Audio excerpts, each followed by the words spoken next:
This is a film like no other. It tells the incredible story of a government turning its organs of state upon one of its own citizens for political expediency. It tells a disturbing story of political complicity and ruthless opinion manipulation against a young working-class woman who, as a result of her ordeal, is now confined as mentally ill and at serious risk of dying. Because it exposes such sensitive material, some of the contributors fear for their own welfare, and some have remained anonymous. Despite the risks, it is a story which has to be told.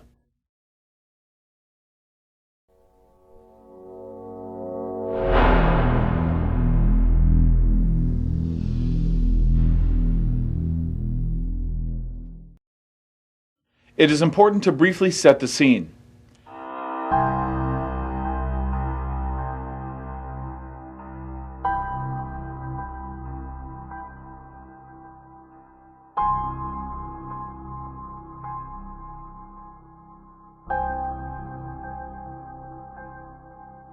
A 27-year-old Australian woman, Schapelle Corby, landed in Bali for a holiday, only to find 4.2 kilograms of marijuana in her bag upon collection.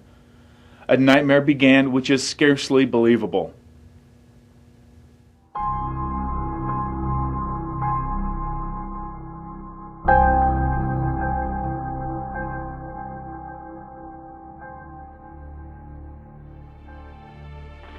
The value of marijuana in Indonesia is much lower than in Australia. There was no motive. Schapelle is a non-drug user with no criminal record. She tested negative for everything. They refused to weigh her luggage. If it was heavier than when she left, they would have had to release her. She was illegally interrogated for 9 hours. They refused to test the drugs for country of origin. If they were Indonesian, they would have had to free her. They refused to DNA or fingerprint the evidence. They refused to let her cross-examine customs officers. They presumed guilt and not innocence, another breach of human rights. They refused to seize CCTV footage from the airport, even when Schapelle begged for it. They burned the evidence so it could never be used to free her. The judge had never acquitted anyone in 500 cases. They talked about sending a warning to other Australians, a clear political intervention. The 20-year sentence was more than murderers, rapists and terrorists often get. She will never have kids, never see them play, and will probably die in a filthy cell.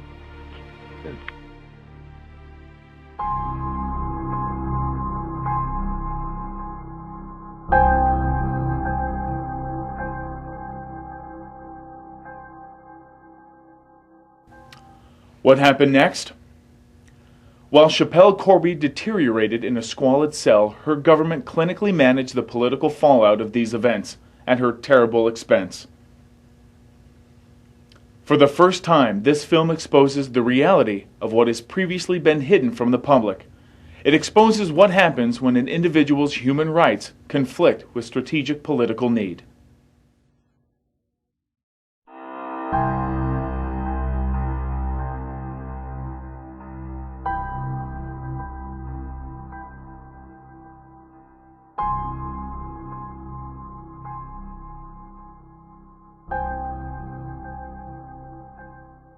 Governments sometimes have to take decisions based upon unfolding events.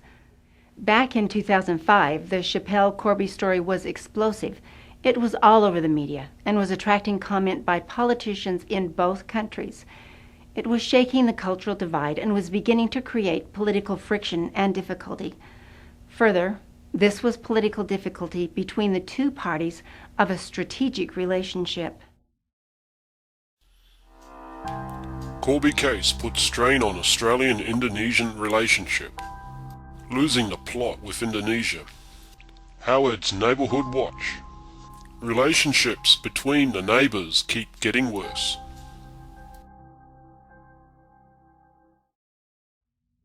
It is important to understand that Indonesia has the largest Muslim population in the world. Its relationship with the West is therefore of critical importance. Australia, by virtue of its geographical proximity, is the front line of that relationship. Australia's relationship with Indonesia is therefore of fundamental importance on the world stage. Yet here was a case involving a single young woman which was beginning to threaten that relationship, or at least cause increasing difficulty. There is absolutely no possibility that the case wasn't discussed by the Australian government. There can be no possibility that the government didn't discuss it and determine a position and policy on it.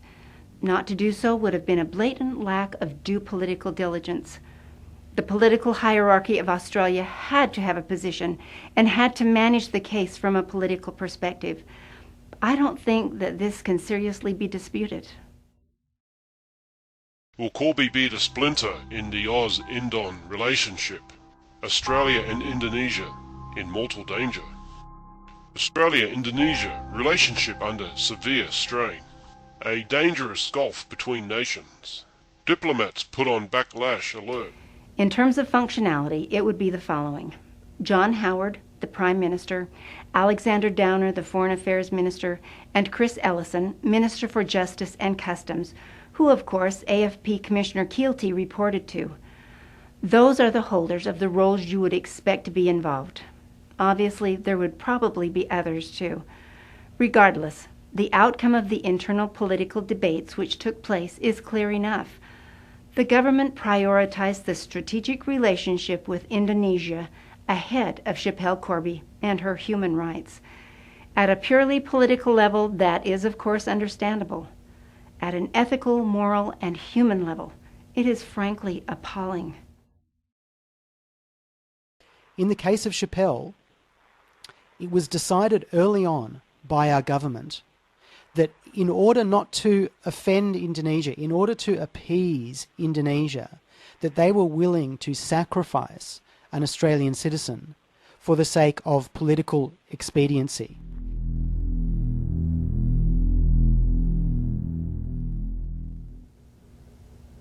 And more.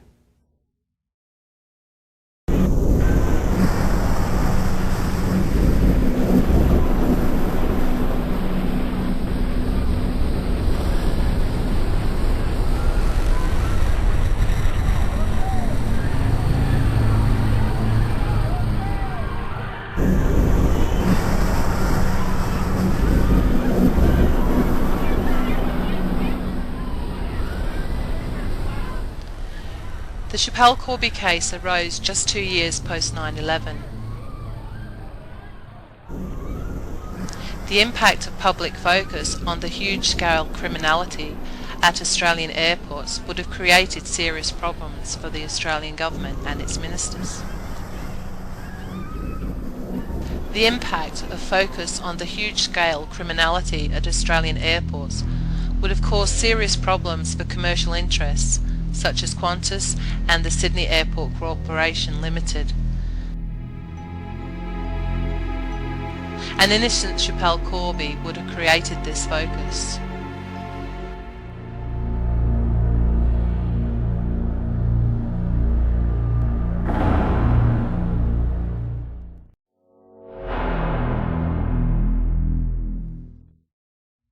Once a political decision is taken, once a policy is agreed upon, collective responsibility of government is established. This is the norm across nations and certainly not limited to Australia. All relevant organs of state will be supportively deployed. These include the ABC, the AFP, and others. Of course, ministers themselves swing behind the policy too. Once a political decision is taken, once a policy is determined, the organs of state are used to implement it. The heads of government agencies, like the AFP, report to politicians. Politicians create the national policies and set the agenda for the organs of state. This is entirely normal.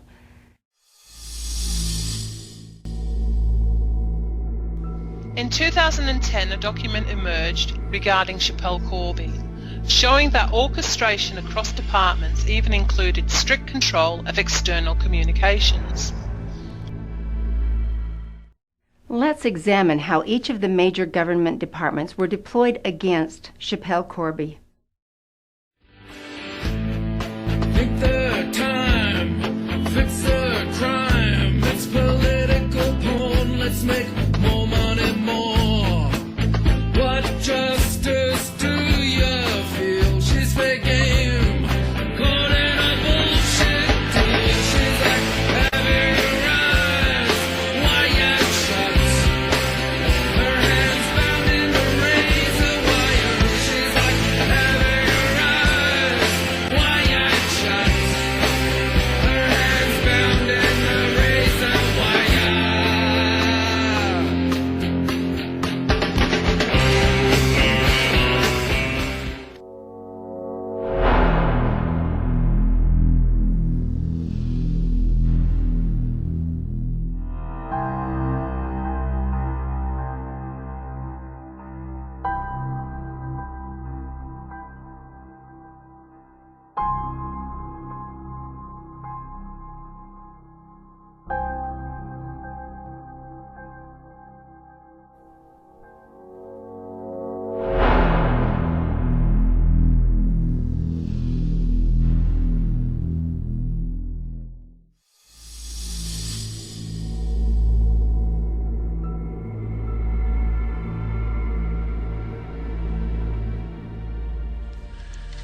When Schapelle Corby's lawyers pressed for information, Qantas Airways provided the total weights of her bags. Independent researchers cross-checked these against the maximum weight thresholds for her flight. Schapelle Corby's bags were found to be 5 kilos overweight on the Qantas system, but she had checked them in underweight. No excess charge had been levied. According to the records, 5 kilos have been added to her official weight after check-in. Neither Qantas, the AFP, or the government ever provided Schapelle Corby this vital information. Hidden World Films informed her family in 2011.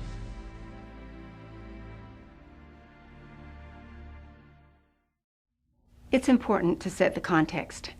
Here we had a young Australian woman before a foreign court whose life depended upon a very credible defense that drugs were placed in her bag by corrupt airport baggage handlers. There was a significant amount of evidence to support that. But suddenly, just a few weeks before the verdict, the head of the Australian Federal Police told the media that, quote, "There is very little intelligence to suggest that baggage handlers are using innocent people to traffic heroin or other drugs between states," end quote. In itself, that was staggering. Its timing could not have been worse, and its impact on Schapelle Corby was devastating. The president of Law Council of Australia himself felt moved to comment on this. Quote, "It was potentially damaging to the Corby defense, as it will no doubt be transmitted to Bali," end quote, with Schapelle Corby's lawyer referring to it as, quote, "an absolute disgrace," end quote. But with the advantage of hindsight, we can also now see that it made no operational sense either. In fact, it totally contradicted what was actually happening on the ground, so much so that many suggest that it was a political statement engineered by the government.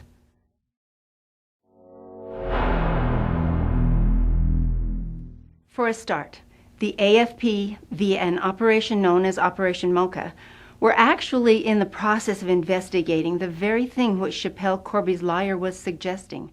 Former head of Australian Federal Police Anti-Organised Crime Operations, Ray Cooper, revealed that it was well known amongst his colleagues that unwitting passengers were regularly used as mules to traffic narcotics. Police were linked to those operations.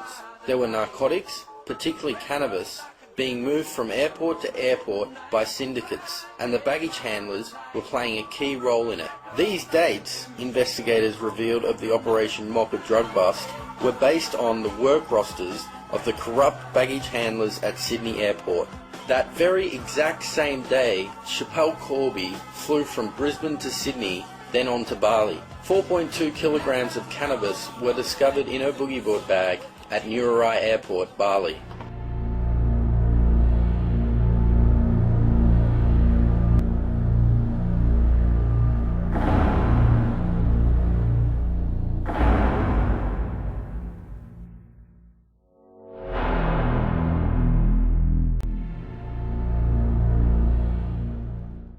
The head of the baggage handler Mocha operation was later arrested for conspiring to import $160 million of precursor drugs into Australia.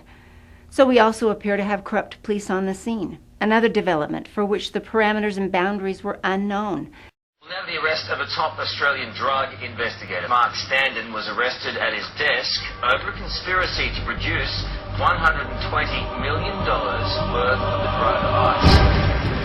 Huge amounts of money, huge amounts of drugs. I've been told repeatedly since the mid-1970s, began with the Stewart Royal Commission and other Royal Commissions, that the Narcotics Bureau of that time had permeated mainstream policing and the federal police. But this is a two-pronged problem. It's one about the State Crime Commission, but it's also a problem about the Australian Federal Police. Why has this been able to happen without the public knowing?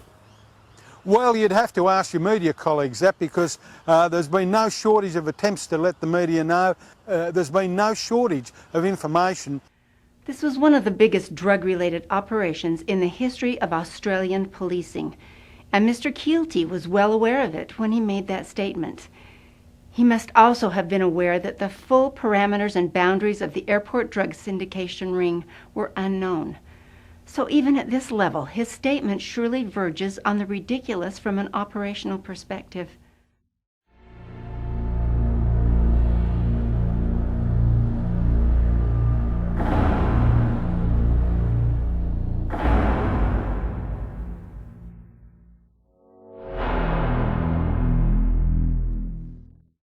Not only were the police actually investigating baggage handler corruption, but exactly the same thing had previously happened to others. Corby's defence team claimed there were baggage handlers at both Sydney and Brisbane airports smuggling drugs. But the federal police completely dismissed the accusations.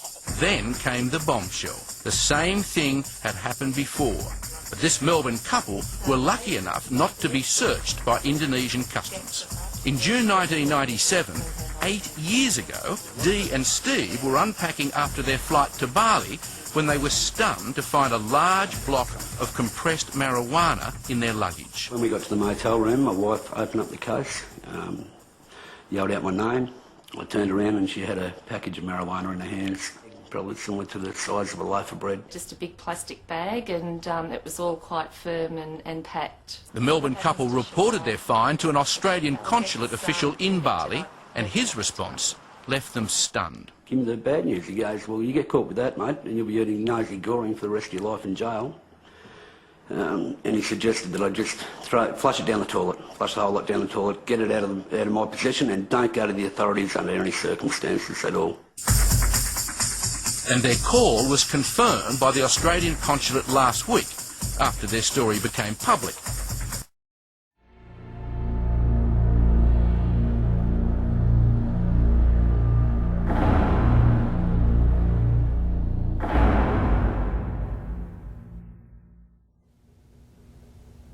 And more.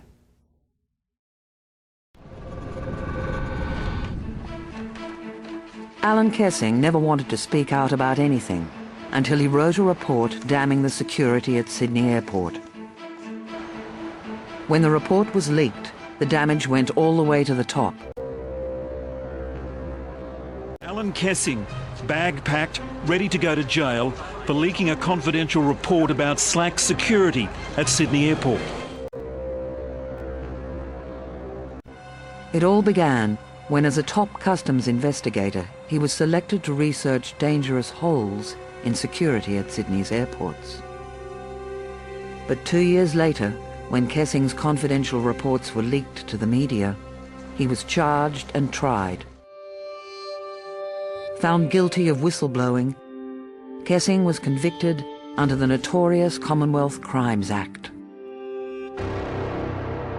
Drafted in the overwrought era at the start of World War I to prevent the release of secret information, the Crimes Act still operates in the same way today.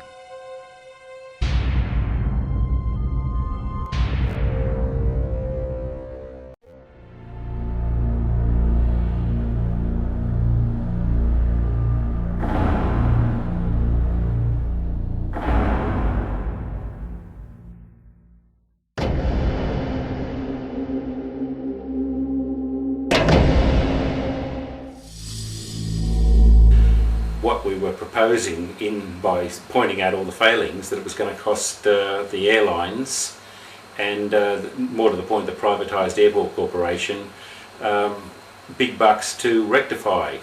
Now the point about it is that the rectifications would merely have brought them in line with the requirements of the Customs Act, but nonetheless they were rejected purely for commercial reasons, and we were told that straight out. When I first heard of my reports being leaked 2.5 years after I wrote them, my first thought was, I think that was 31st of May, and unfortunately Schapelle would have been convicted on the 27th of May of 2005. My first thought was, somebody obviously had this story. Why didn't they publish the story whilst the trial was still going on? And it is well known. They use it, the corrupted personnel behind the lines in the baggage handling or wherever are using the domestic airports to smuggle drugs between the state capitals, for instance. That, yes. It's always been from the very bottom, from the cleaners, the guys who push around mops and buckets, right up to the top, whether it's the commercial side such as the airline staff themselves, or even some customs officers, I mean, or quarantine for that matter. But when I came back on duty in 2005, and when Schapelle Corby was on trial, and those officers who hadn't already resigned were absolutely consumed with anger, there's no other word for it, sheer fury, that reports that we'd submitted to point out exactly these vulnerabilities had now resulted in this, which we've warned against over and over and over.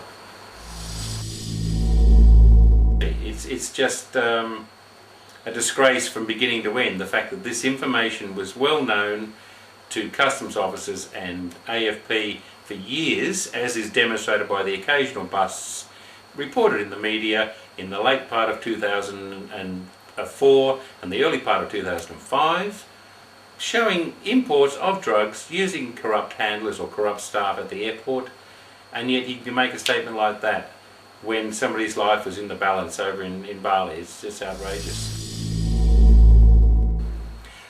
If the Australian authorities had acknowledged to the Balinese court that there was significant doubt about the case, if they had simply admitted that the airport was full of holes, that baggage handlers were notoriously corrupt, as had been shown time and again in the previous months and even the previous year of drug importations using corrupt handlers, it must have cast massive doubt on any absurd notion that she was guilty. It could not have possibly have sustained a conviction with this knowledge. But the really awful thing about it is that if my reports had been acted upon when they were written 2 years previously, this situation should never have arisen. But the mere fact that these reports were suppressed for the worst of reasons, the cost to commercial entities, and somebody is paying for it basically with their life and their sanity now, is an absolute outrage.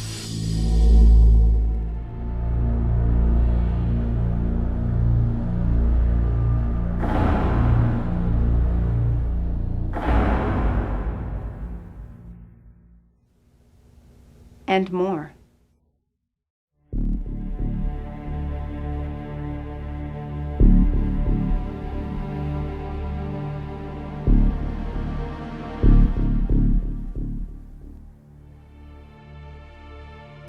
Gary Lee Rogers was a police officer who became a high-profile whistleblower when he alleged drug running at Sydney Airport and corruption within the AFP.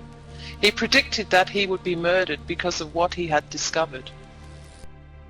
Gary Lee Rogers, Assistant Inspector for Australian Protective Services, which was responsible for airport security until 2002, was assaulted by his work colleagues after blowing the whistle on Sydney airport corruption. "I am in fear of my life," Lee Rogers wrote to Whistleblowers Australia. "Today, at 1400 hours, I received an anonymous phone call," Gary Lee Rogers continued, saying that I had tripped over evidence of drug importation through Sydney Airport involving the old Commonwealth Police network. He sought a meeting with the Attorney General regarding his discoveries, but before this could be arranged, he was found dead. On October 1st, 2002, Gary Lee Rogers was found dead in his flat with a blood-stained knife, bloody pillow and 2 white plastic bottles in his right hand. To the shock of his family, campaigners and observers, the coroner decided that this was death by natural causes. The coroner also placed what have been called a gagging order upon proceedings and witnesses. Whistleblowers Australia sent some information to Schapelle Corby's lawyers, who complained repeatedly that the AFP were refusing to cooperate and were engaged in a cover-up.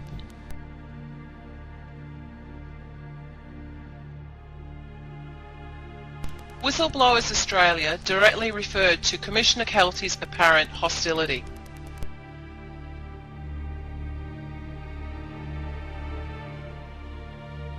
Even to this day, campaigners cite this case has been an unprecedented cover-up of police corruption and airport drug syndication.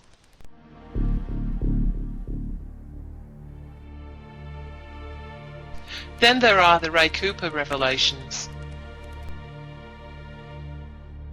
Former head of Australian Federal Police anti-organised crime operations, Ray Cooper, revealed that it was well known amongst his colleagues that unwitting passengers were regularly used as mules to traffic narcotics. Police were linked to those operations. There were narcotics, particularly cannabis, being moved from airport to airport by syndicates, and the baggage handlers were playing a key role in it.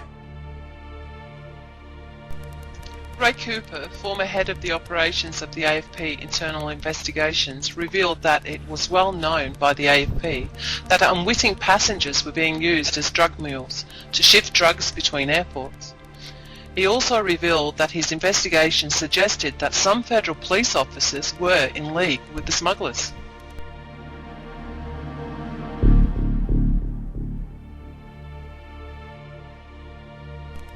These are not isolated cases. There is also a long history of airport baggage handler drug syndication and AFP corruption.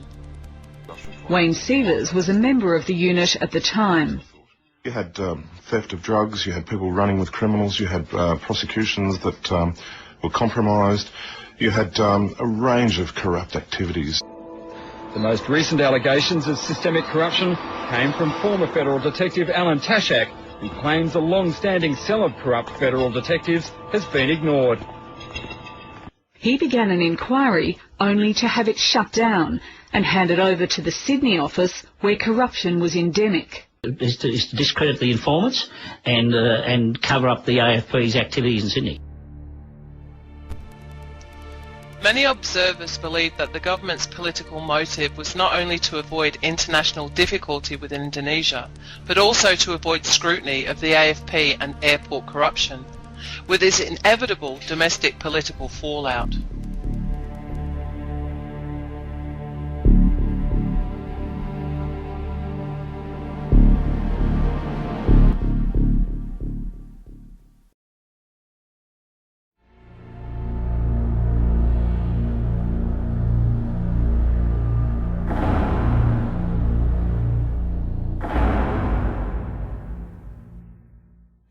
Commissioner Kelty's comments, which were devastating for Schapelle Corby, made no operational sense at all.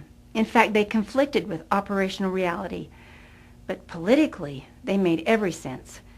That may be hard to accept for some people, but it is absolutely clear. But there have also been cases where baggage handlers at Sydney Airport have been arrested for using, innocent human mules to carry drugs aboard for them. Yes, I mean, I don't know about that. You'd have to talk to the police. You'd have to talk to the police. You'd have to talk to the police.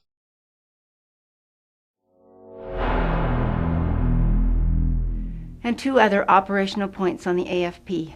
From an operational perspective, the smuggling of 4.2 kilograms of marijuana would surely have been of serious interest to any police force anywhere in the world.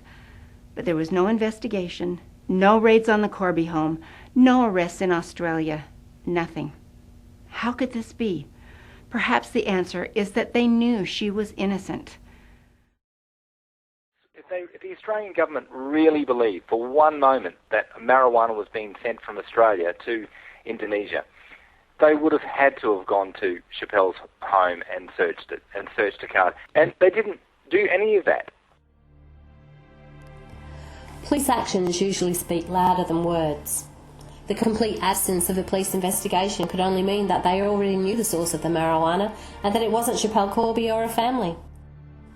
This leaves only two possibilities: that it was hastily placed by a member of the baggage handler syndicate, or that it was placed in Schapelle Corby's bag in Indonesia. And exposing either would have been politically damaging to the government at the time.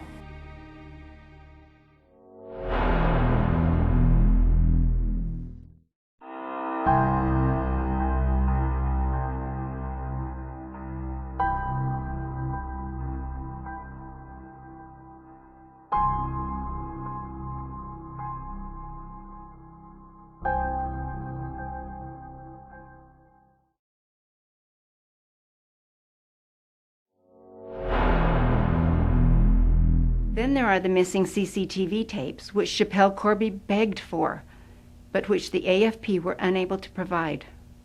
Why? Here we have an airport which is a major gateway to a Muslim state with the post-9/11 sensitivities in play. But more, a massive drug operation on the airport at the very same time that Schapelle Corby passed through. Yet no CCTV tapes. Are we really supposed to believe that? Perhaps the real reason is that the tape showed that Schapelle's bag was empty when she checked in.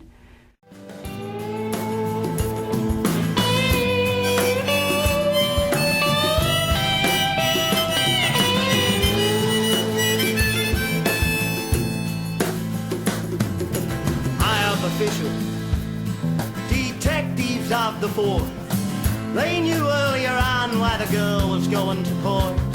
About a corrupt drug smuggling ring with an airport. And on the same day she flew overseas. But the so-called honorable man, they let the evidence blow in a breeze.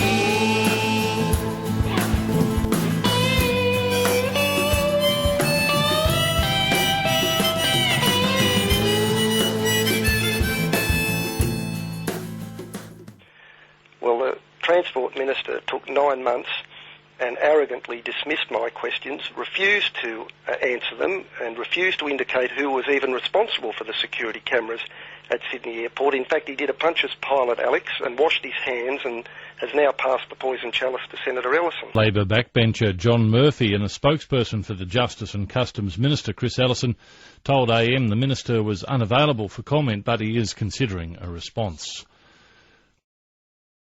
Yes, that I don't honestly know, and I just can tell you what I've been told. I mean, obviously, I'm not the minister for the tapes. I'm not the minister for the tapes. I'm not the minister for the tapes. One single frame of an empty bag would prove that the drugs were placed either after check-in or by the Indonesians in Bali.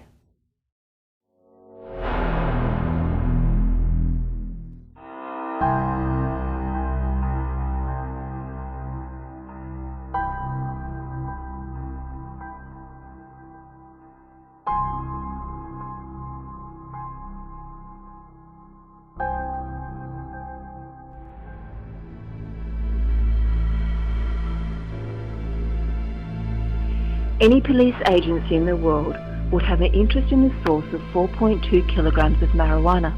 But in Australia, there was no AFP investigation and apparently no interest at all in identifying those involved or responsible. Perhaps they knew that any such investigations would prove Schapelle Corby's innocence. In contrast, the AFP were very interested in helping to seize the much-needed book royalties, launching a serious investigation and intensive surveillance operation. The operation was successful. Schapelle Corby's desperately needed funds were seized under proceeds of crime legislation.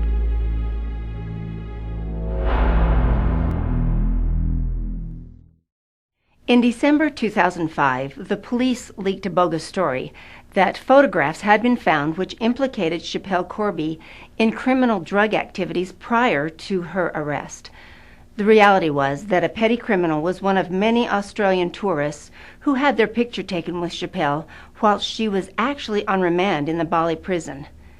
The setting of some of the photographs was also obvious, but regardless, the story was run with shocking support comments from the AFP. If any evidence existed about Schapelle Corby, there was always a risk that it would come to light eventually. These photos do not appear to have been taken in a prison setting.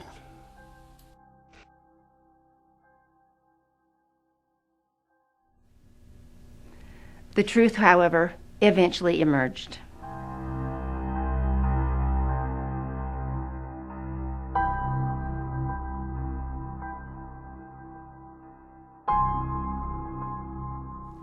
But the AFP had already helped to associate Schapelle with drugs in the public mind. Yet again, they had helped to turn public opinion against her. Last year, South Australian police seized the photos from Macaulay's house and handed them to the federal police. The 60-year-old says he only met Schapelle Corby whilst on holiday, after he and a friend attended her trial and struck up a conversation with Corby's mother. She came out and she said, "Oh, you're here to support Schapelle." Naturally, we're Aussies. They're the two people that we met, offered to buy me a drink, and they just seemed two nice blokes, and we just started and have a chat. Macaulay says the pair later went with Ms Rose to Kirrikabarn prison to meet Corby and to pose for the photographs. He says ever since news of the pictures went public, he's been accused of prejudicing her appeal, which has made him physically sick. An angry Rosalie Rose travelled to Adelaide last month, demanding police release the pictures. She's still furious at those who suggest Macaulay and Corby knew each other before their Bali meeting. I had never known myself to cry so much. I was just so cranky that people just bluntly, just straight out lie like that. Both Macaulay and Ms Rose say the police knew where the photos were taken and should have revealed that publicly. The leak was also made during Schapelle Corby's appeal process and is considered to be a major contributory factor to her sentence being reinstated at 20 years.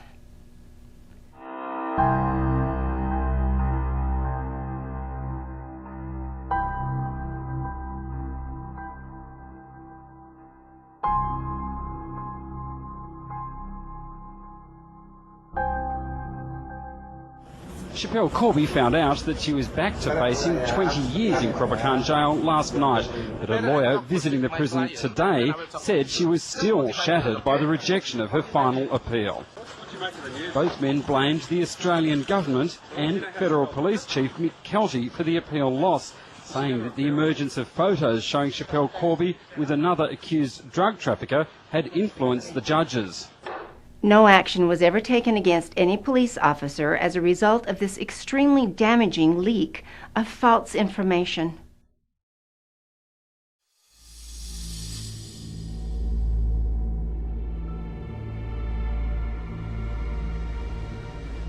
In Australia, ACLI is responsible for policing the place. In 2010, a formal complaint was lodged by a member of the public against the AFP with respect to Schapelle Corby. Details of the exercise and the final report were obtained by Hidden World Films in 2011. The investigation was entirely bogus. It comprised of an ACLI operative creating a script developed with an AFP officer. Almost all of the details recorded in the tiny report were demonstrably false. It was signed off by a functionary who was at the heart of the Howard regime during the Schapelle Corby case in 2005.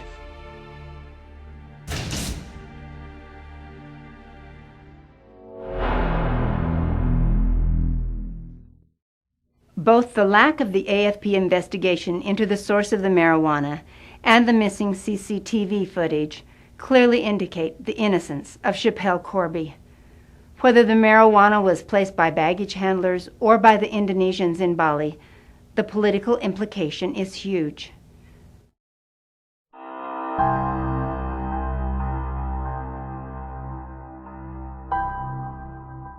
So you're saying, in effect, it's their job to do the bidding of the government? Their job is to work within the framework of policy, subject, of course, to not breaking the law. So is it their job to do the bidding of government as long as it's legal? In my view, it is.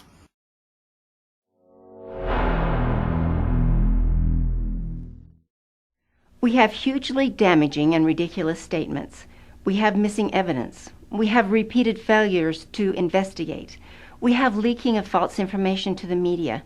We have failure to help her defense team when requested, and so much more.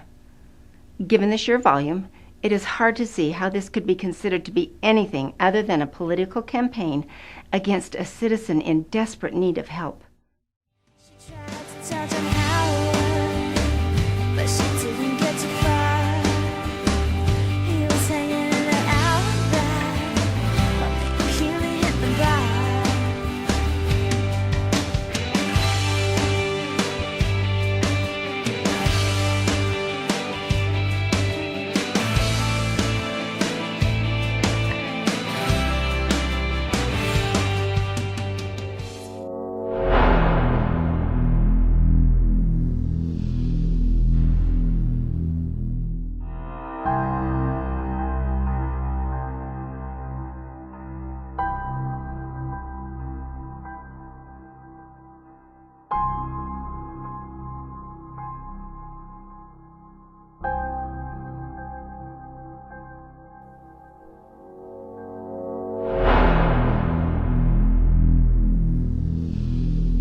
It is not unusual for a nation-state to deploy its broadcasting organ to manage public opinion. This can range from subtle suggestion to blatant propaganda. Use of the Australian Broadcasting Corporation to manage opinion against Schapelle Corby to support the government position regarding its relationship with Indonesia therefore follows a well-established pattern. It embraces not only news output, but also culture and entertainment and guidance of commercial media channels. When the government and the press all tells they can change the situation, can affect the way we feel today. It's called public manipulation. They can smear the facts while they change their hats and become the latest fashion. It's a real trip, but we're on to it. Now it's time to take some action.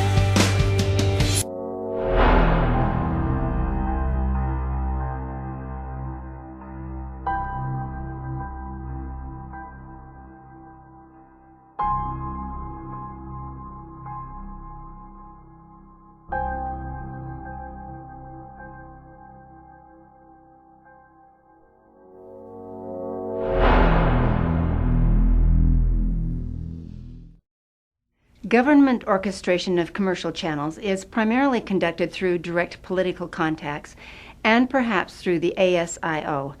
But sometimes the ABC is heavily engaged too. A number of established techniques have been employed, with one of the most obvious being the use of its Media Watch broadcast.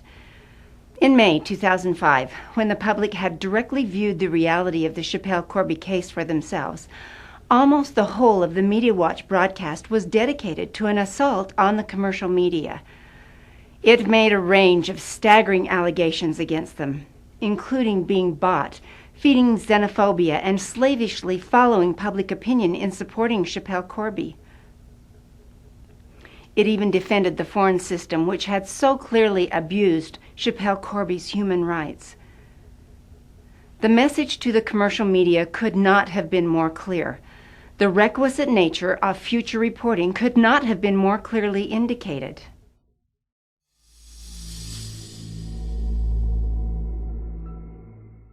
This broadcast sent the same message to the ABC's own staff, whilst the position of the ABC board itself was starkly indicated by a column from board member Janet Albrechtsen in a national newspaper. She defended the Indonesian regime and even wrote of Australians, quote, overdosing on compassion, unquote, in a shockingly hostile article. Janet Albrechtsen had been appointed to the ABC board just a matter of weeks earlier by Australian Prime Minister John Howard.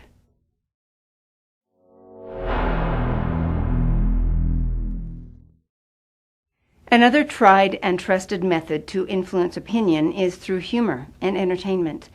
The ABC were not slow to exploit this, using a variety of productions to embed subliminal acceptance of key messages. This has often involved direct ridicule of Schapelle Corby's family under cover of comedy and subtle references to create an impression of guilt and well-being. Examples abound, and even the internet is not sacred, with foul depictions of Schapelle Corby herself in banners and similar.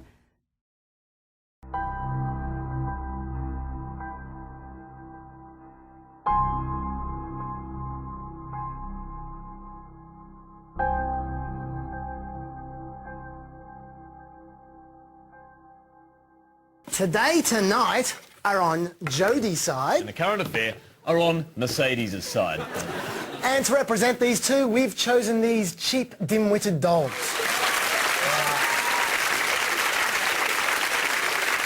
So after all that, what is the verdict? Well, they're both infuriating bogans.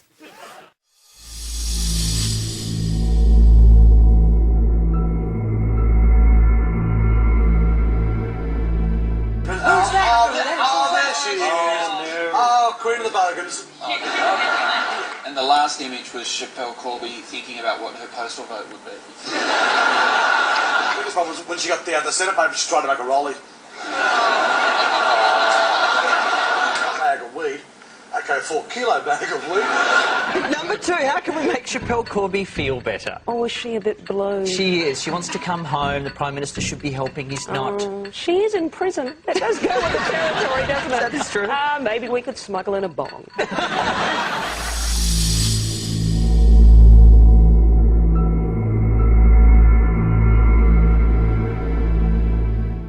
Schapelle Corby's not feeling so great. You've got a strong voice there, She's weird, she's depressed. Who would have thought that she'd be depressed in a Balinese jail?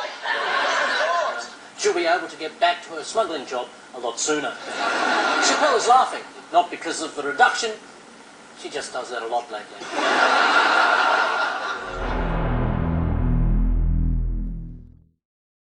A common method to influence public opinion is, of course, through news management.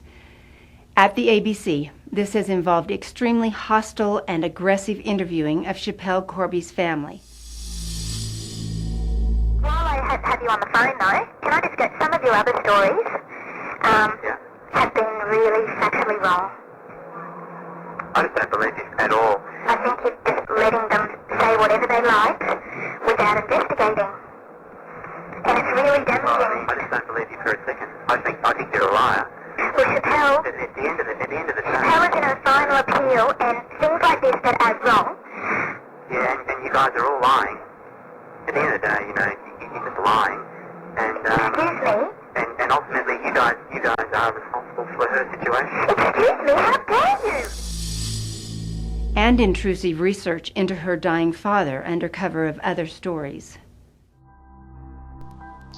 The failed attempts to taint Schapelle Corby's dying father with drug association were relentless and grossly intrusive. Here are reports to suggest that he is merely researching Mr. Corby for a piece on the Navy.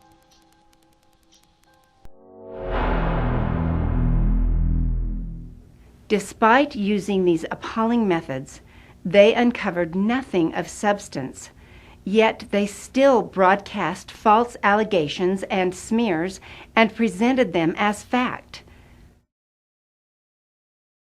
This is possibly one of the most extreme pieces of propaganda, one of the most outrageous pieces of propaganda ever put forth in my experience. And I've investigated a lot of things. I've looked at 9/11, I've looked at the JFK assassinations, I've looked at the Port Arthur massacres and a lot of different things.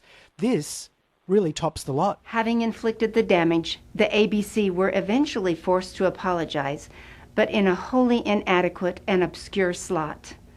Last month, Lateline aired a story containing new evidence suggesting that Schapelle Corby's father, the late Michael Corby Sr., was involved in the drug trade.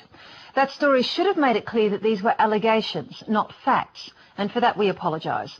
The story has now been amended to make it accurate, and you can see the corrected version on our website. This was entirely ineffective in reversing the substantial negative impact on public perception and consequential damage to Schapelle Corby.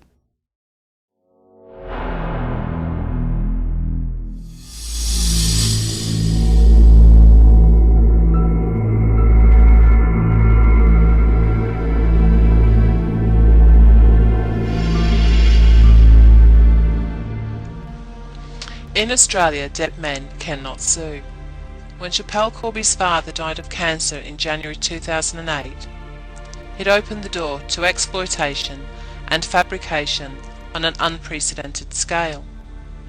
Yet, every paid-for allegation, without exception, has been disproved. Even though the smears have been exposed, much of the Australian media continues to present them as credible. Australian corporations and individuals continue to derive substantial revenue from spinning them. Large numbers of the Australian public blindly accept the lies as truth.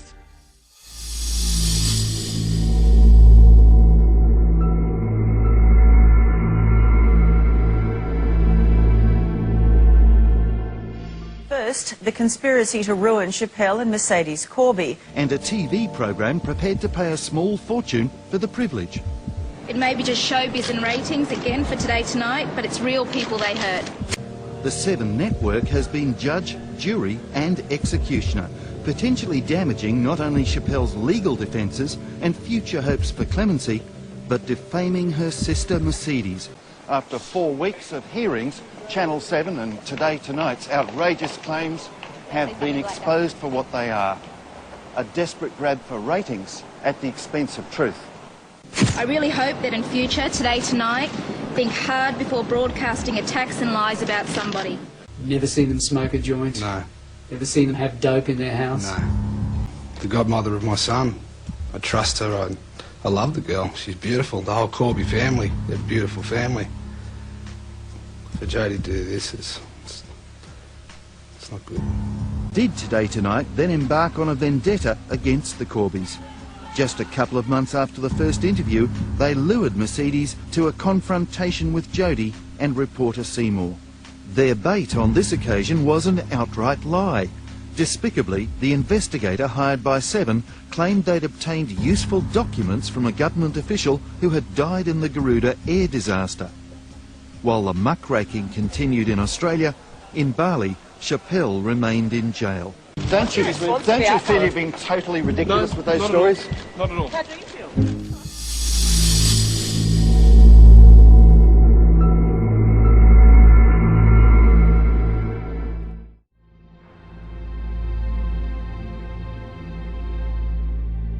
They reported something on the 6 o'clock show, whatever, on the drive show, whatever it is, on the evening of on the ABC, and they did a rebuttal on it at 4 o'clock in the morning.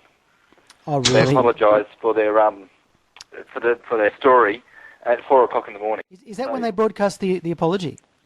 That's when they broadcast an apology. Yeah, one such apology. I forget exactly Oh my God. the what they said, but they said it at 6 o'clock at night, and then they broadcast their apology at 4 in the morning.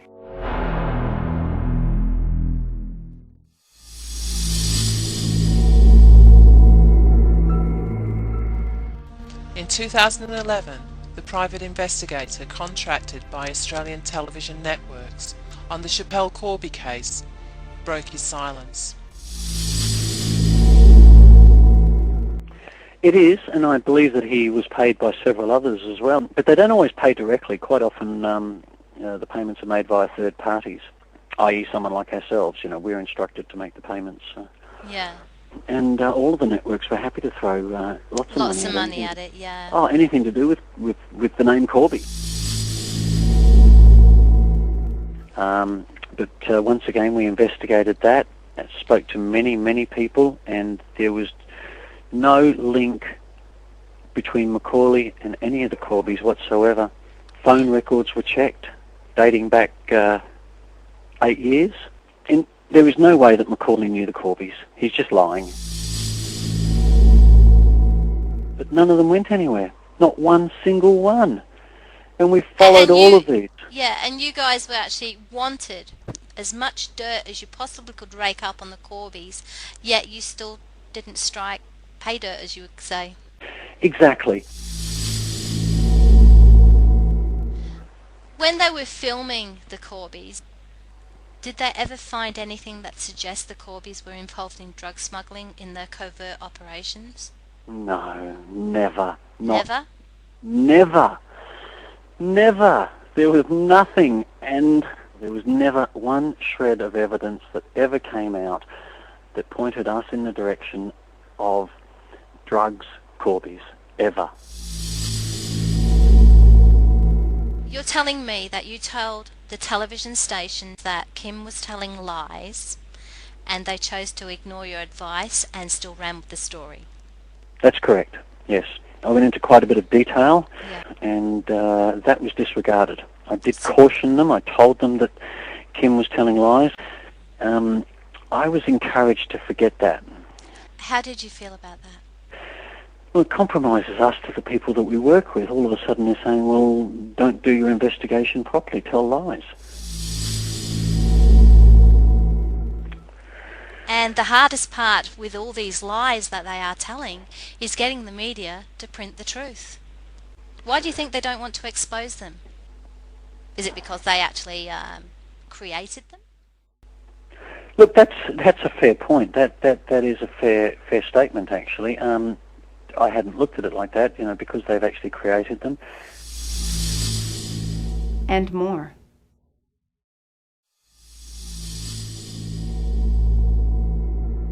Other direct witnesses told similar stories, including Jade, who courageously refused to lie when she was subjected to extreme emotional pressure. But what makes me so angry, she got money for this. Yeah. Do you know how much she got paid? Did she ever let on how much she got paid for these lies I think she might have been paid about, all told, $60,000 or something. She did get paid. I know she got paid, yeah, she told me. So she actually said to you, if you lie for me, you're going to get a lot of money. Yep, I'll get lots of money and this will help strengthen my case to get my son back. Did you wonder how telling lies would actually get your son back? Correct me if I'm wrong here. Yeah. If you lied and said that your ex-partner was a drug runner, then he would be unfit to be the parent of the... That's correct. And then he would have been maybe charged, and then you would have got custody. Is that the emotional game they were playing? Yes. So that's that is what they used as a bargaining chip for you. Yeah, basically, yep, that was it. I wasn't going to, love. It didn't matter. Like I said, I love my son. I miss my son. I went through 2 years of hell for fighting with him only to lose the custody, hearing and everything, And as I said, I had 1,000,001 reasons to lie, but I wasn't going to. That wasn't the way to go about it. Yeah, destroy somebody else's life to get your own life That's on track. Exactly right. That's exactly right. No. I tried to tell them that she was lying and not to use her, and they didn't listen. I had spoken to him, and in conversation, I told him that she was lying. And they didn't listen? They did not listen. And they ran the story? Yep, they went with the story anyway. And how did you feel about that? I was so angry, you know, and then I could have set the record straight, and I would have set it on camera, she's a liar. And then maybe Schapelle wouldn't be in jail. To this day, the same disproved fabrications and smears appear regularly.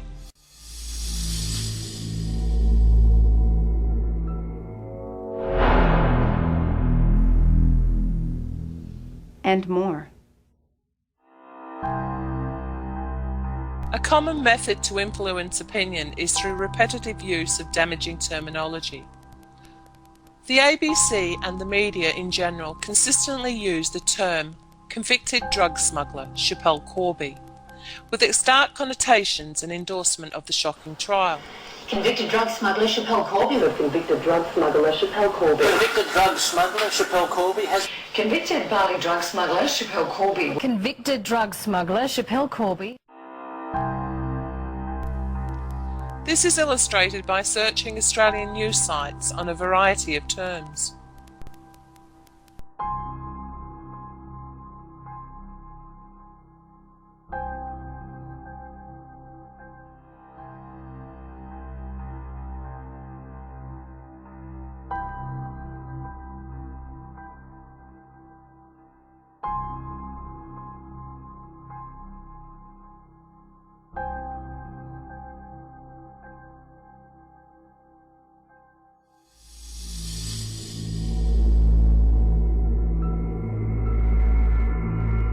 The convicted drug smuggler Schapelle Corby. The convicted drug smuggler Schapelle Corby. The convicted drug smuggler Schapelle Corby. The convicted drug smuggler Schapelle Corby. The convicted drug smuggler Schapelle Corby. The convicted drug smuggler Schapelle Corby.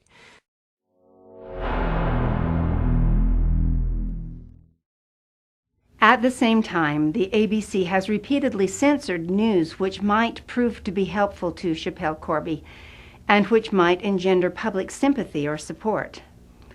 A typical example of this was the news suppression of the global protest for her. This was the first ever global protest in support of an Australian in the entire history of the nation. It was the first cyber-driven protest in history to end at the United Nations HQ. It was even accompanied by a groundbreaking video and presented to the UN by a pop singer. Yet, despite the massive volume of trivia and smear broadcast about Schapelle Corby over the years, it wasn't referenced by the ABC at all. Not even once. It was completely hidden from the public.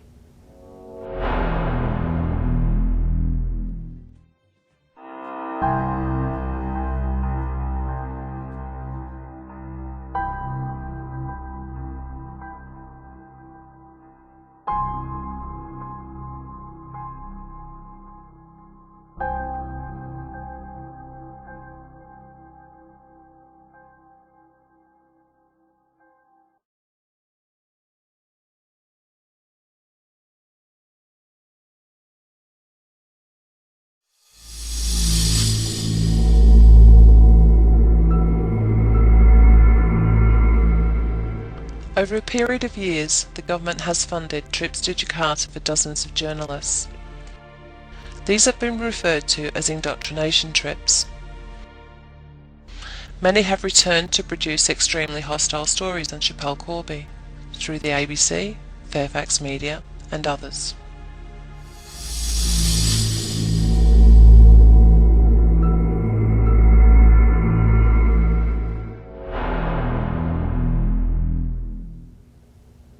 And more. By October 2010, Schapelle Corby was seriously ill. She is now helpless, hopeless, she feels useless, she feels alienated, she feels removed from the rest of humanity. She is in a situation where she could easily move forward to kill herself. She should be moved to a special hospital like the mental hospital. Why? Because she's mentally sick. A last-ditch humanitarian clemency appeal to the President of Indonesia was an effort to save her life. But the ABC produced damaging propaganda on behalf of the prison, who derived substantial access revenue from the presence of Schapelle Corby. Incredibly, the ABC sought to downplay her grave medical condition, which was central to her appeal. However, the report also accuses Schapelle Corby of faking it. If she's crazy, in my opinion, she won't be able to do the activities here. But she is able to do her makeup and she is able to exercise. She should stop creating nonsense sensations because it will only hurt her case. But the Governor's criticism will be hard to ignore. Matt Brown, ABC News. This was a cynical trick. The prison story wasn't a story at all. It was old, having been run and discredited months earlier by other channels. But the ABC ran it as credible and as fresh news during a critical stage of the appeal. It was syndicated in Indonesia at the worst possible time. Then the cover-up. As soon as it had been syndicated, they edited the original web page to dilute and hide the original content. But they were caught out by Google.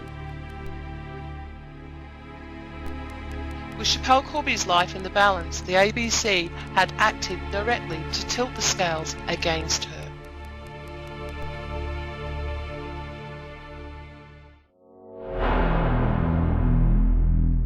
And the Australian media complaints procedure?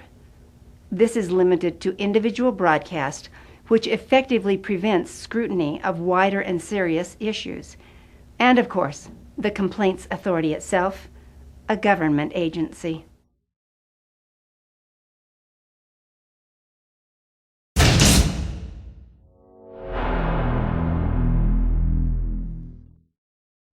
The ABC is an organ of state, and as such, has demonstrably supported government policy in undermining Schapelle Corby through a clear campaign of opinion management. It has orchestrated commercial channels, using subliminal messaging in entertainment broadcasts, engaged in hostile news management, and has censored supportive developments. It has been shown to have been central in shaping public opinion against her, and therefore in contributing to her current desperate plight.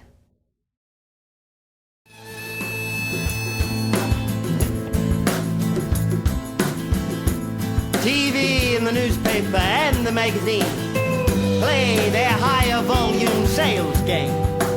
Why, they ought to be ashamed for running down their nation's own. Prejudice to the chance of a girl coming home,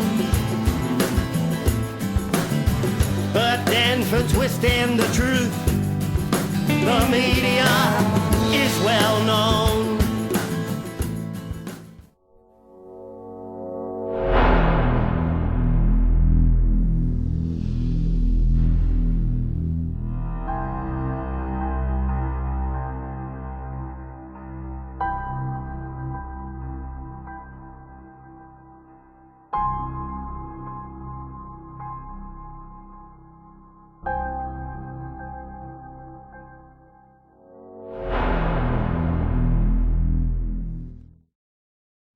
The deployment of the AFP and the ABC in support of the government's policy to prioritize its international relationship with Indonesia ahead of the welfare of Schapelle Corby could not be more clear.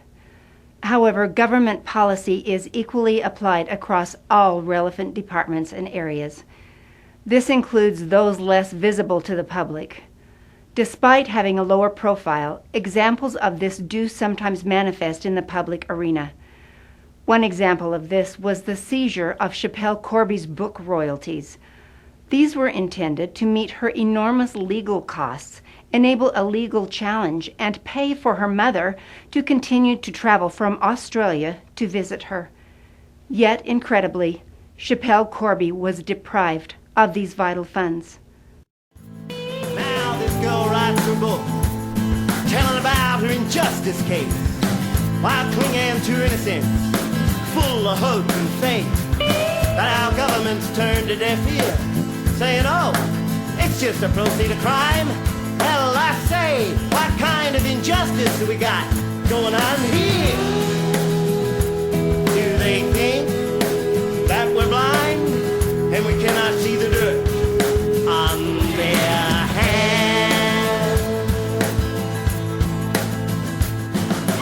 Do they think they got the rights to play with strings like puppeteers?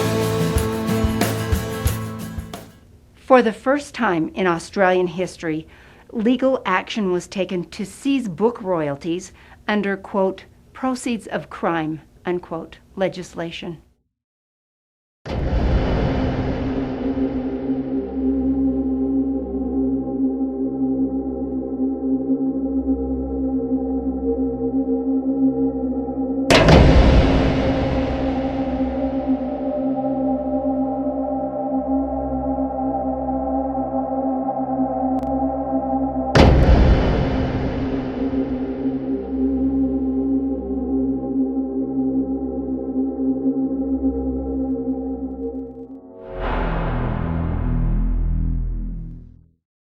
In 2005, Schapelle Corby begged the Australian government to forensically test the marijuana for country of origin, which could have freed her.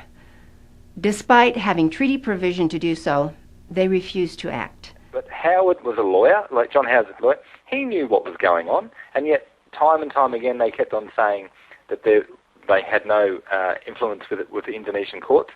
And yet there was a policy which was signed in 1987, which is a treaty allowing them that they must get a sample of evidence in murder or drug cases.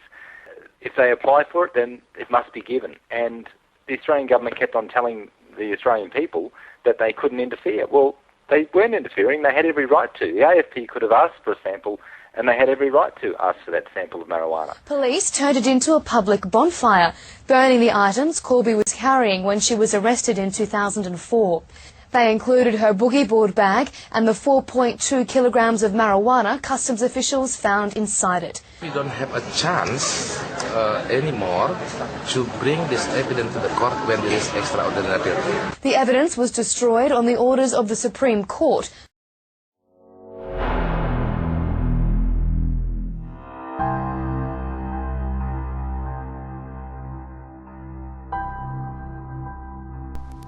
Schapelle Corby begged everyone she could to forensically test the evidence.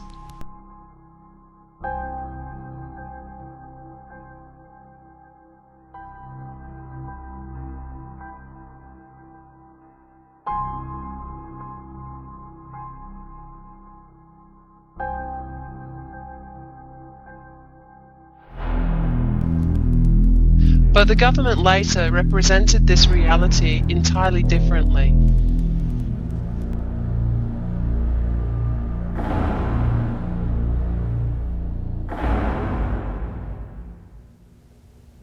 And more.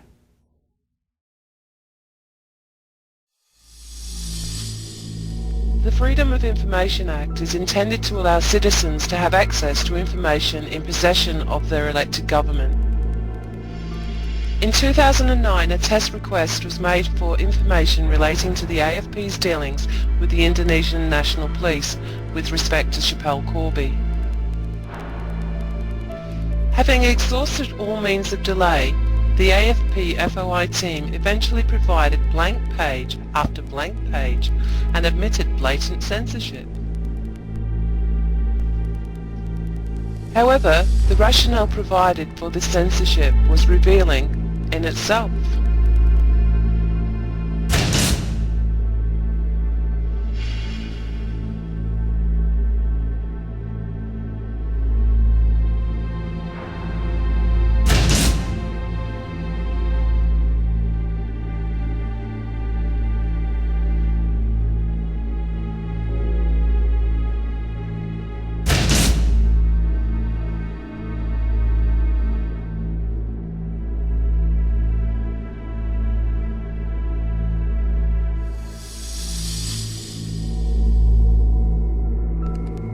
The other government departments abused the legislation in a similar manner.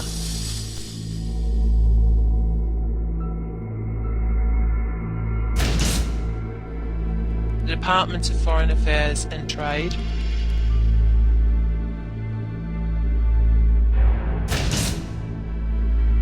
the Australian Communications and Media Authority,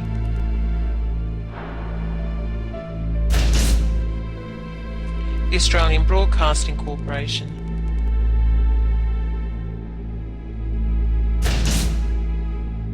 the Australian Customs Service,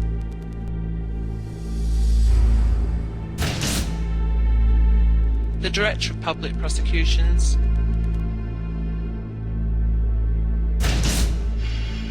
the Department of Transport.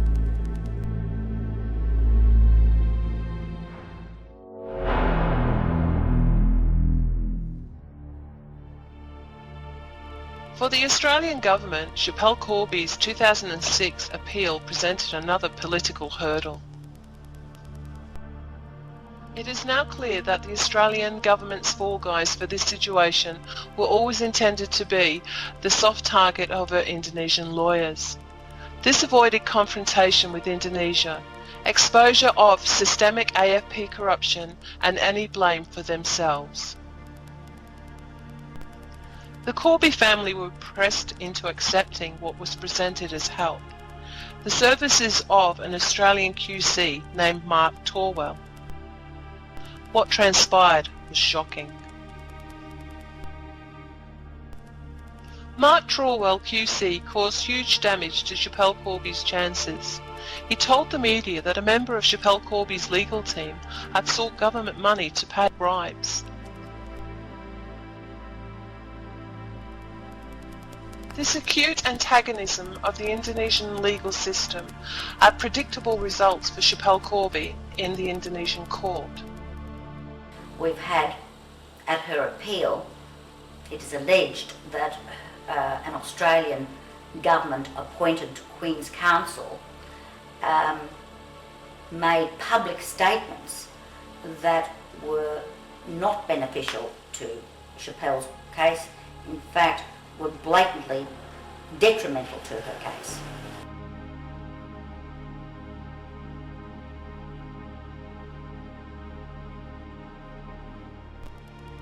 Mark Torwell is a past member of the West Australian Liberal Party and long-term friend of Chris Ellison, the Justice Minister. Torwell was later reprimanded by the State Administrative Tribunal for this appalling act, which, even had it been true, was a clear breach of client confidentiality. This mere reprimand by the establishment for such disturbing and serious misconduct was roundly condemned by many observers. For Schapelle Corby, once again, the consequences of someone else's actions were devastating. The government had again avoided scrutiny of AFP and airport corruption and destabilisation of its relationship with Indonesia.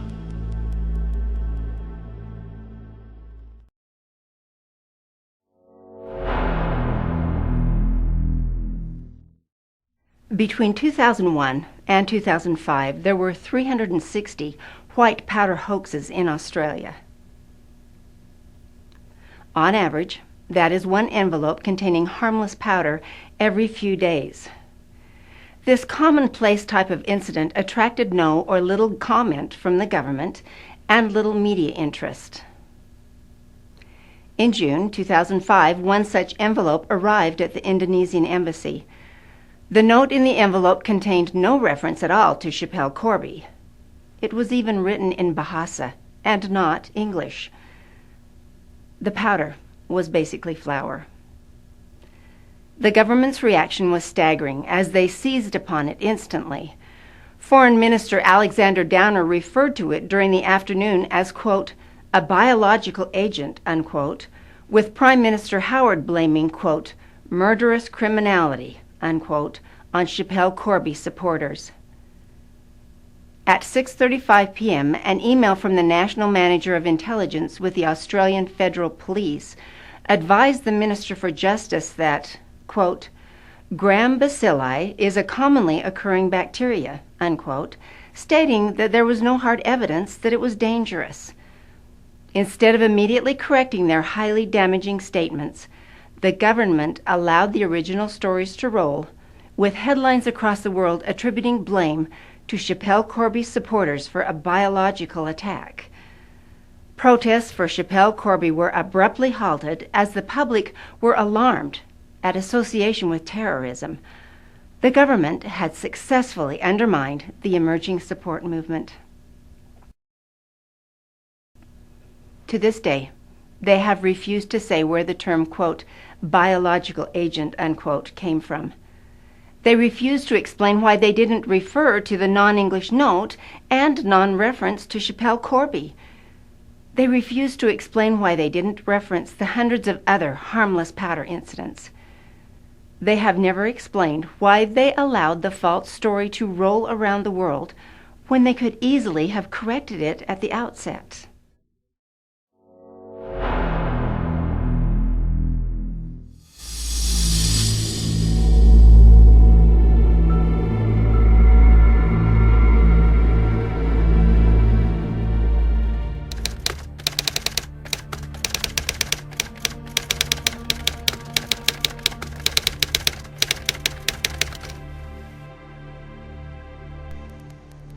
In advance of the appeal, the government received new and important evidence about Schapelle Corby's bags.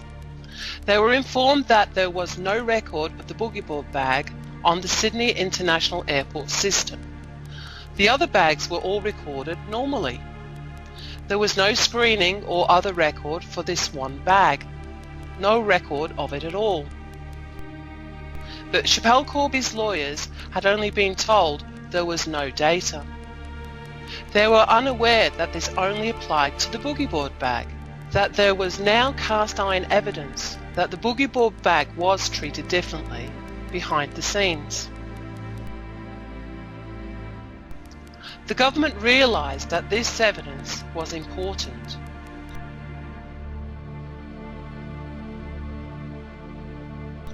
They realised the implications.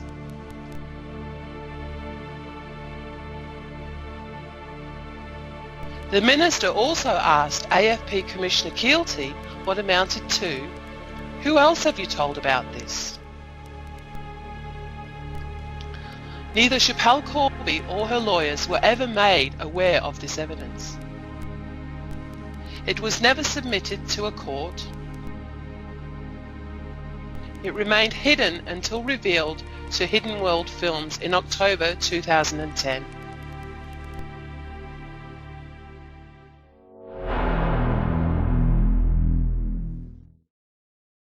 With so many government departments deployed, and on an issue as politically charged as this one, it is unlikely that ASIO, the Australian Security Intelligence Organization, would not also be used. Indeed, allegations are rife that this shady government body was directly or indirectly involved in threats to the Indonesian embassy in 2005, which were presented to discredit Schapelle Corby's supporters.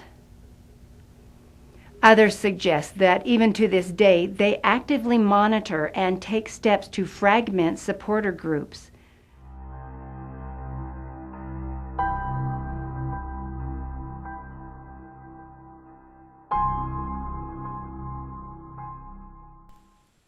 We monitor our access logs very carefully. Every day they take copies of the Women for Schapelle blog. Every day they hack it with Site Ripper software. Because of the political potential of the case, we have been designated as subversive and intensely managed. This has included electronic monitoring, group infiltration, internal group influence, and undermining of those supporter projects deemed to be of significant risk. Recently, we have seen pro-government counter-influence directed specifically at group members. The pattern of events is so clear that there is absolutely no doubt this has taken place, and it still does. Yet many people are completely oblivious to it. Schapelle Corby's supporter groups have been managed as intensively as terrorist cells, Despite the underground nature of their activities, there is an increasing body of evidence to suggest their long-term involvement in this case.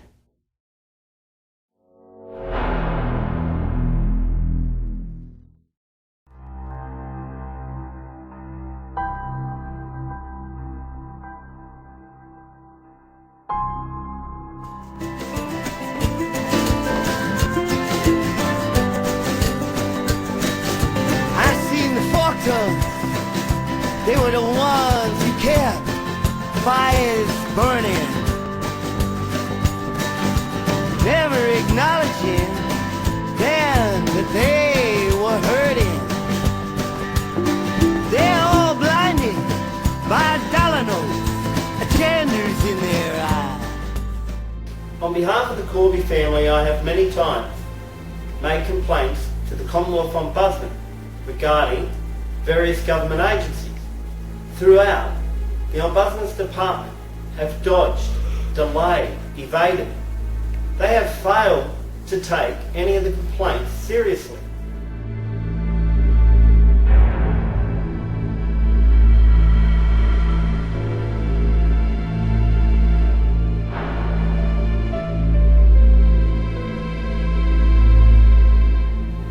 They have proved themselves to be nothing more than a rubber stamp. It seems the Australian government and their departments are unaccountable for their actions and for what they've done to Schapelle Corby.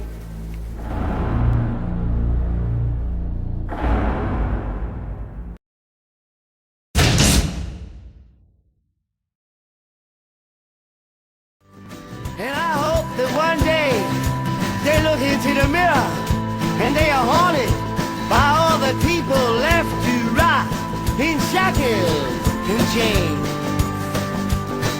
Yeah, some call them watchdogs.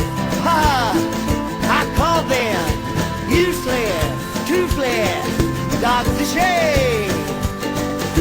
Yes, they're all fork tongues, they're all useless, toothless, dogs of shame.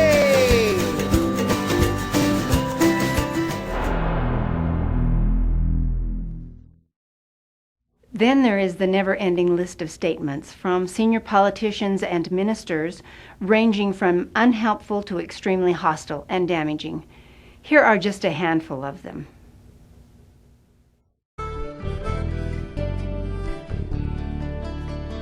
20 years in jail for crimes no one will admit. She says she can't admit to crimes that she did not commit. She begged the judge for clemency, put her life into his heart. But her life was in his hands instead, while she pled Sayatidak, Barcelona, be brave. Schapelle, be brave, and try to stay so strong. For the trial by media you suffer is also very wrong. Keep fighting in that prison and keep your spirits high. We know that there will come a day when back home you will fly.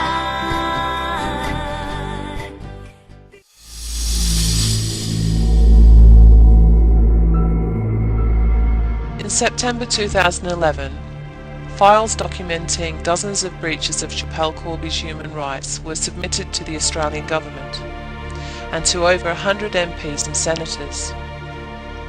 These included breaches at the Bali trial and current abuses in prison, such as forced display to the media for prison PR and for public curiosity, which would also flout the Geneva Convention in a war scenario. Not a single response was forthcoming.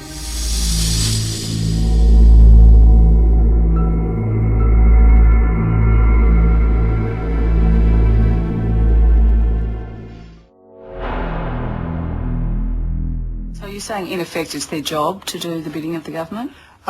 Their job is to work within the framework of policy, subject, of course, to not breaking the law. So is it their job to do the bidding of government as long as it's legal? In my view it is. In my view it is. In my view it is.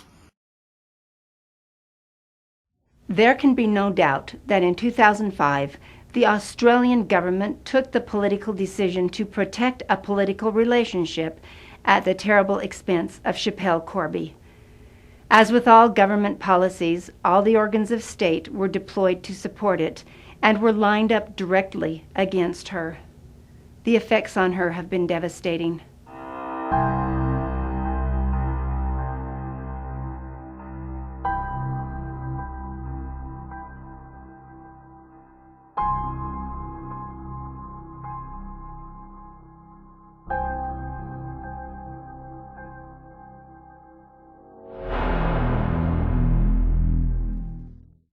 Even though we have presented only a partial list, the scale of government activity against Schapelle Corby is staggering.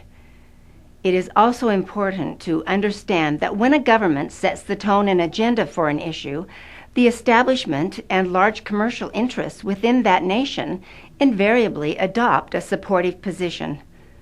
Schapelle Corby and her family have not only had to endure a terrible ordeal in Indonesia, but the vilification and hostility of a second state.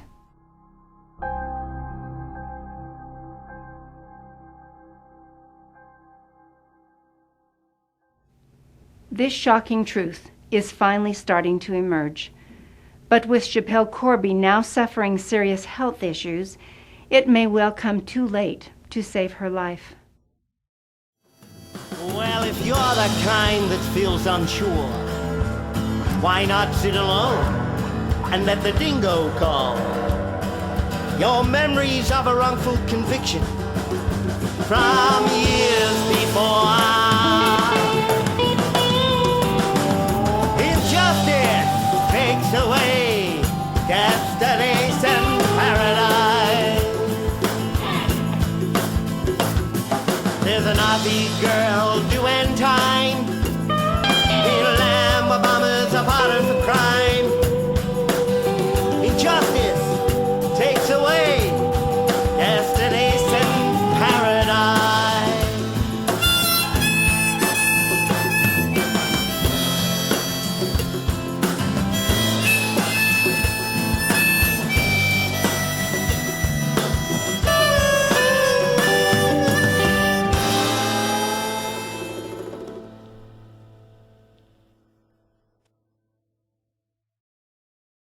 The moment people stop standing up to injustice, then it's all over. We might as well just, crawl back into the slime from whence we emerged.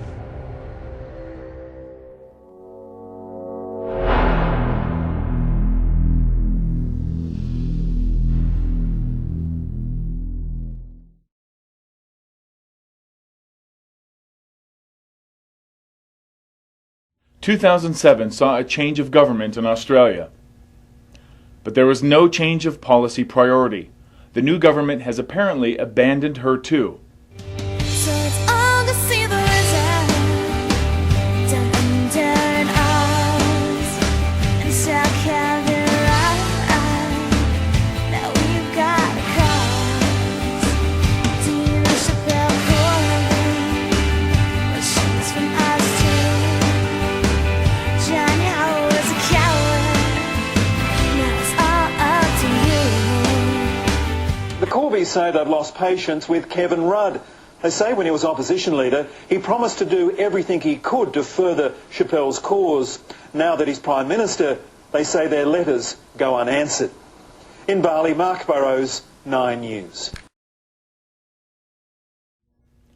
Late in 2009, Schapelle Corby was declared mentally ill by one of Australia's most eminent psychiatrists, who stated clearly that she would die unless she was released.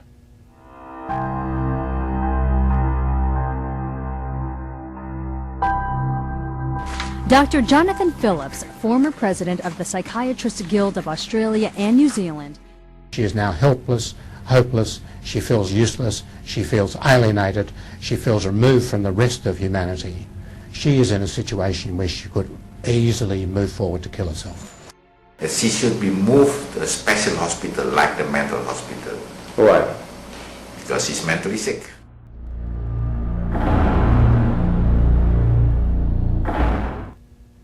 Yet incredibly, she remains there, in conditions barely imaginable. For nearly a week she's been treated for depression. The doctor wants her to be transferred to a psychiatric hospital because he says her mental state is so bad.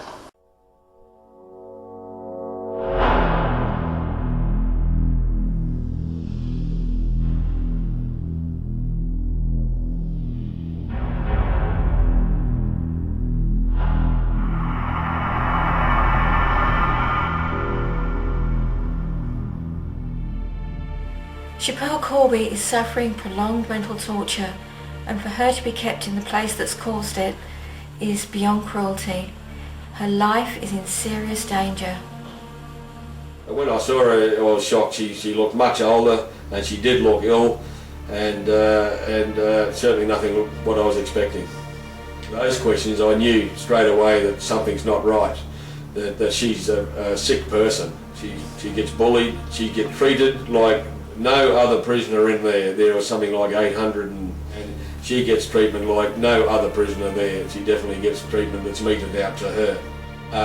Other Indonesian prisoners following her, or somebody shouting out her name, or the media tracking her, and she never gets any peace, and it's any wonder she survived as long as she does. Whatever the media would get in, and as soon as they were in there, it'd be, let's go for Corby.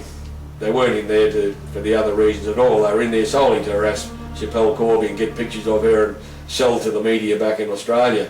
The women's prison block is more dilapidated than the men's. It's more overcrowded, and she's stuck in with prisoners with 5 or 6 other prisoners, and I know she was getting harassed by other prisoners in her own cell. So for her, the torment never ends. It's 24 hours a day. I think she'll die for sure. In fact, I'm surprised she's even lasted this long now since I got released.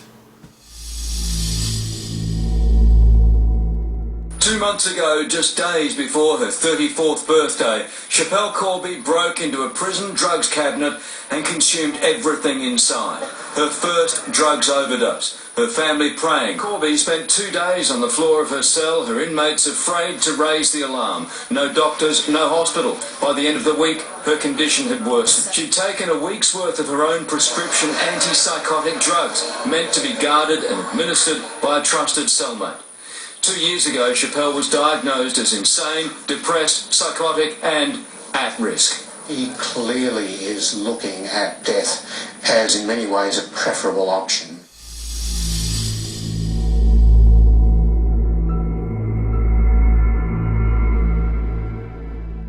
She is dying a slow, torturous death in squalor, devoid of human rights, and ignored by governments.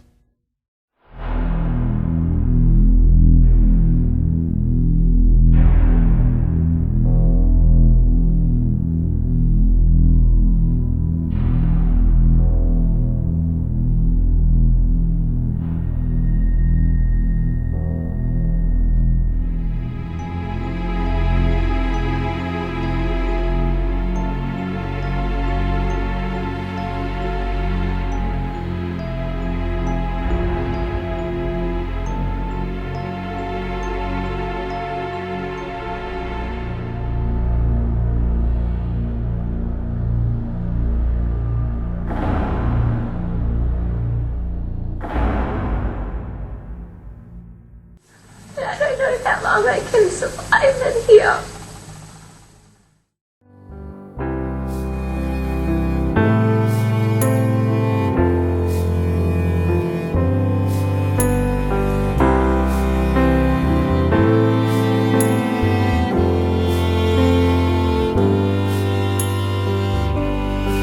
But in the break of dawn hour, there are things that I see clear.